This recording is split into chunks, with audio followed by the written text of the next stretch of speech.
Isabel Allende, el amante japonés. Alma Velasco. La fantástica herencia de Jacques Devine logró que Alma Velasco se fijara en Irina, y una vez que se calmó la tempestad de habladurías, la llamó. La recibió en su espartana vivienda, embarada con dignidad imperial en un pequeño sillón color albaricoque, con Neko, su gato atigrado en la falda. «Necesito una secretaria. Quiero que trabajes para mí», le planteó.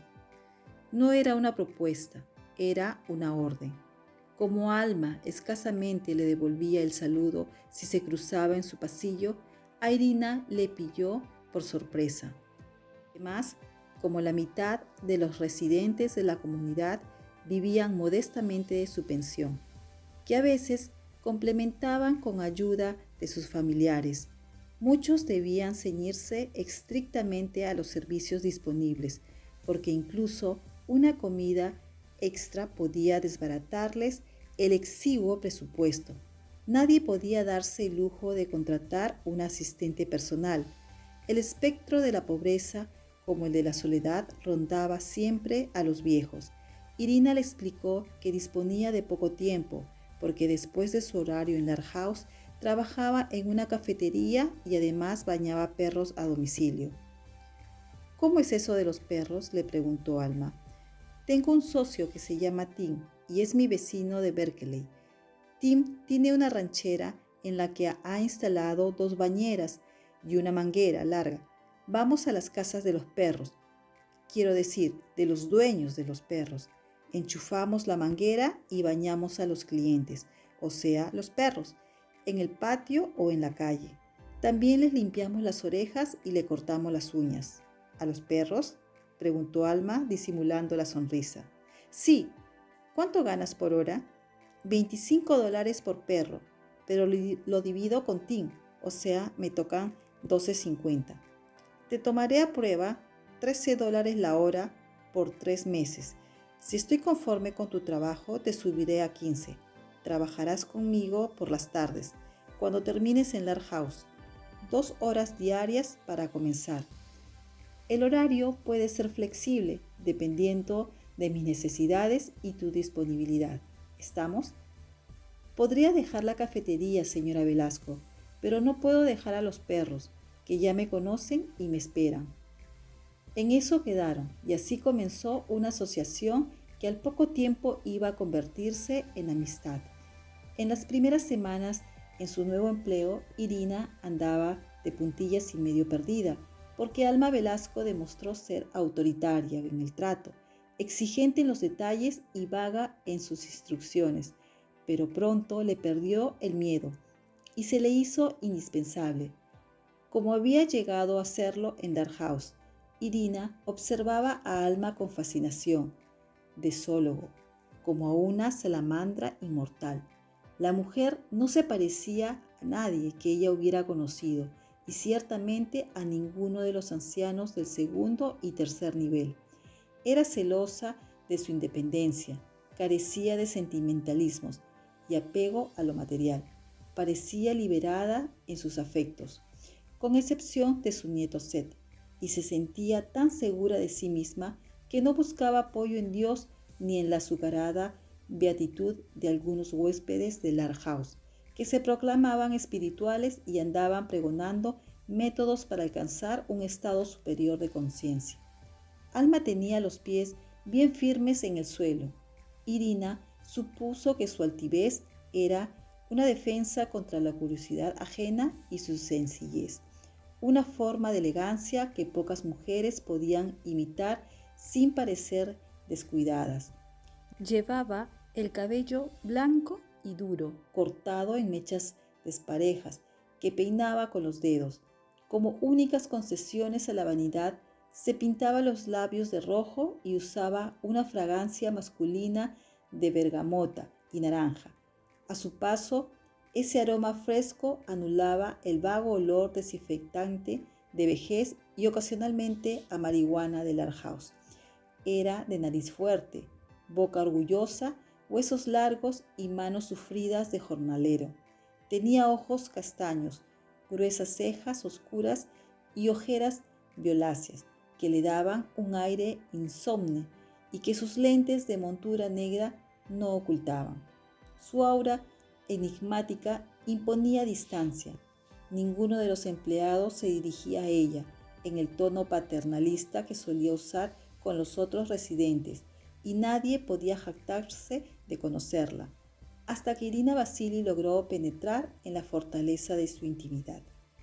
Alma vivía con su gato en un apartamento con un mínimo de muebles y objetos personales, y se trasladaba en el automóvil más pequeño del mercado, sin respeto alguno de las leyes de tránsito, que consideraba optativas. Entre los deberes de Irina estaba pagar las multas. Era cortés por hábito de buenos modales.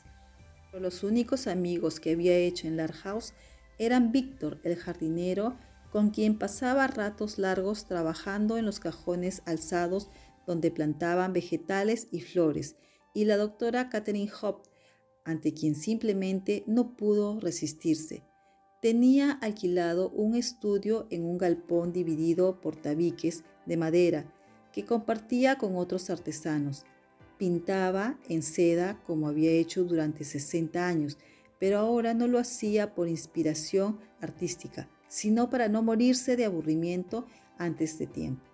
Pasaba varias horas a la semana en su taller acompañada por Kirsten, su ayudante, a quien el síndrome de Down no impedía cumplir con sus tareas. Kirsten conocía las combinaciones de colores y los útiles que Alma empleaba, preparaba las telas, mantenía en orden el taller y limpiaba los pinceles. Ambas mujeres trabajaban en armonía sin necesidad de palabras, adivinándose las intenciones. Cuando a Alma comenzaron a temblarle las manos y fallarle el pulso, contrató a un par de estudiantes para que copiaran en seda los dibujos que ella hacía en papel, mientras su fiel asistente los vigilaba con suspicacia de carcelero. Kirsten era la única persona que se permitía saludar a Alma con abrazos o interrumpirla con besos y lengüetazos en la cara cuando sentía el impulso de la ternura. Sin proponérselo en serio, Alma había obtenido fama con sus kimonos, túnicas, pañuelos y encharpes de diseños originales y colores atrevidos. Ella misma no los usaba, se vestía con pantalones amplios y blusas de lino en negro, blanco y gris, trapos de indigente, según Lupita Farías, quien no sospechaba el precio de aquellos trapos. Sus telas pintadas se vendían en galerías de arte a precios exorbitantes que destinaba a la Fundación Velasco. Sus colecciones estaban inspiradas en sus viajes por el mundo. Animales del Serengeti, cerámica otomana, escritura etíope, jeroglíficos incas, bajorrelieves griegos, y las renovaba en cuanto eran imitadas por sus competidores. Se había negado a vender su marca o colaborar con diseñadores de moda. Cada original suyo se reproducía en número ilimitado, bajo su severa supervisión, y cada pieza salía firmada por ella. En su apogeo, llegó a tener medio centenar de personas trabajando para ella y había manejado una producción considerable en un gran espacio industrial al sur de la calle Market, en San Francisco. Nunca había hecho publicidad porque no había tenido necesidad de vender algo para ganarse la vida, pero su nombre se había convertido en garantía de exclusividad y excelencia. Al cumplir los 60 años, decidió reducir su producción, con grave detrimento para la Fundación Velasco, que contaba con esos ingresos. Creada en 1955 por su suegro, el mítico Isaac Velasco, la fundación se dedicaba a crear zonas verdes en barrios conflictivos. Esa iniciativa, cuya finalidad había sido más que nada estética, ecológica y de recreación, produjo imprevistos beneficios sociales. Donde aparecía un jardín, un parque o una plaza, disminuía la delincuencia, porque los mismos pandilleros y adictos que antes estaban dispuestos a matarse unos a otros por una papelina de heroína o 30 centímetros cuadrados de territorio se juntaban para cuidar ese rincón de la ciudad que les pertenecía. En algunos habían pintado murales, en otros habían levantado esculturas y juegos infantiles. En todos se reunían artistas y músicos para entretener al público. La Fundación Velasco había sido dirigida en cada generación por el primer descendiente masculino de la familia, una regla tácita que la liberación femenina no cambió, porque ninguna de las hijas se tomó la molestia de cuestionarla. Un día le tocaría a Seth, el bisnieto del fundador. Él no deseaba ese honor en absoluto, pero constituía parte de su legado. Alma Velasco estaba tan acostumbrada a mandar y mantener distancias, e Irina tan acostumbrada a recibir órdenes y ser discreta, que nunca habrían llegado a estimarse sin la presencia de Seth Velasco, el nieto preferido de Alma, quien se propuso derribar las barreras entre ellas. Seth conoció a Irina Vasili al poco tiempo de que su abuela se instalara en Large House, y la joven lo atrapó de inmediato, aunque no habría podido decir por qué.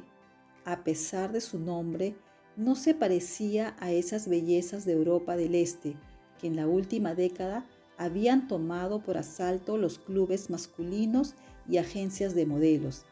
Nada de huesos de jirafa, pómulos de mongol, ni languidez de odalisca. A Irina podían confundirla desde lejos con un chiquillo desaliñado. Era tan transparente y tal su tendencia a la invisibilidad que se requería mucha atención para notarla. Su ropa holgada y su gorro de lana metido hasta las cejas no contribuían a destacarla. A Seth lo sedujo el misterio de su inteligencia, su rostro de duende en forma de corazón, con un hoyuelo profundo en la barbilla, sus ojos verdosos asustadizos, su cuello delgado que acentuaba su aire de vulnerabilidad y su piel tan blanca, que refulgía en la oscuridad. Incluso sus manos infantiles de uñas mordidas lo conmovían.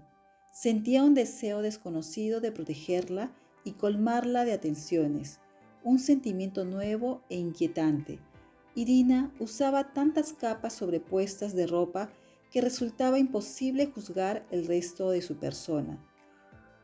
Pero meses más tarde, cuando el verano la obligó a desprenderse de los chalecos que la ocultaban, resultó ser bien proporcionada y atractiva, dentro de su estilo desaliñado. El gorro de lana fue reemplazado por pañuelos de gitana, que no le cubrían el pelo por completo, por lo que algunas mechas crespas de un rubio casi albino le enmarcaban la cara. Al principio, su abuela fue el único vínculo que Seth pudo establecer con la muchacha, ya que no le sirvió ninguno de sus métodos habituales, pero después descubrió el poder irresistible de la escritura. Le contó que con ayuda de su abuela estaba recreando un siglo y medio de la historia de los Velasco y de San Francisco, desde su fundación hasta el presente. Había tenido ese novelón en la mente desde los 15 años, un ruidoso torrente de imágenes, anécdotas, ideas, palabras y más palabras que si no lograba volcar en el papel lo ahogaría. La descripción era exagerada. El torrente era apenas un arroyo anémico, pero captó la imaginación de Irina de tal manera que a Seth no le quedó otra alternativa que ponerse a escribir. Aparte de visitar a su abuela, quien contribuía con la tradición oral, empezó a documentarse en libros y en internet, así como a coleccionar fotografías y cartas escritas en diferentes épocas. Se ganó la admiración de Irina, pero no la de Alma, quien lo acusaba de ser grandioso en ideas y desordenado en hábitos, combinación fatal para un escritor. Si Seth se hubiera dado tiempo para reflexionar, habría admitido que su abuela y la novela eran pretextos para ver a Irina, esa criatura arrancada de un cuento nórdico y aparecida donde menos se podía esperar, en una residencia geriátrica. Pero por mucho que hubiera reflexionado, no habría logrado explicar la llamada irresistible que ella ejercía sobre él, con sus huesitos de huérfana y su palidez de tísica, lo opuesto a su ideal femenino. Le gustaban las chicas saludables, alegres, bronceadas y sin complicaciones, de esas que abundan en California. Y en su pasado, Irina no parecía notar el efecto que ejercía sobre él, y lo trataba con la simpatía distraída que normalmente se reserva para las mascotas ajenas. Esa gentil indiferencia de Irina, que en otros tiempos hubiera interpretado como un desafío, lo paralizaba en una condición de timidez perpetua. La abuela se dedicó a escarbar entre sus reminiscencias para ayudar al nieto con el libro que, según su propia confesión, llevaba una década comenzando y abandonando. Era un proyecto ambicioso y nadie mejor cualificado para ayudarlo que Alma, quien disponía de tiempo y todavía no experimentaba síntomas de demencia senil. Alma iba con Irina a la residencia de los Velascos en Sea Cliff a revisar sus cajas que nadie había tocado desde su partida. Su antigua habitación permanecía cerrada. Solo entraban en ella para limpiar. Alma había distribuido casi todas sus posesiones a su nuera y a su nieta, las joyas menos una pulsera de brillantes que tenía reservada para la futura esposa de Seth. A hospitales y escuelas los libros, a obras de caridad la ropa y las pieles que nadie se atrevía a usar en California por temor a los defensores de los animales, los cuales en un arrebato podían atacar a cuchilladas. Otras cosas se las dio a quienes la quisieran, pero se reservó lo único que le importaba: cartas, diarios de vida, recortes de prensa, documentos y fotografías. Debo organizar este material, Irina. No quiero que cuando sea anciana alguien meta mano en mi intimidad. Al principio trató de hacerlo sola, pero a medida que le tomó confianza Irina, empezó a delegar en ella.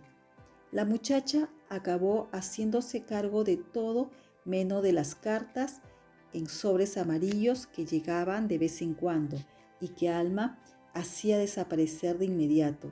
Tenía instrucciones de no tocarlas.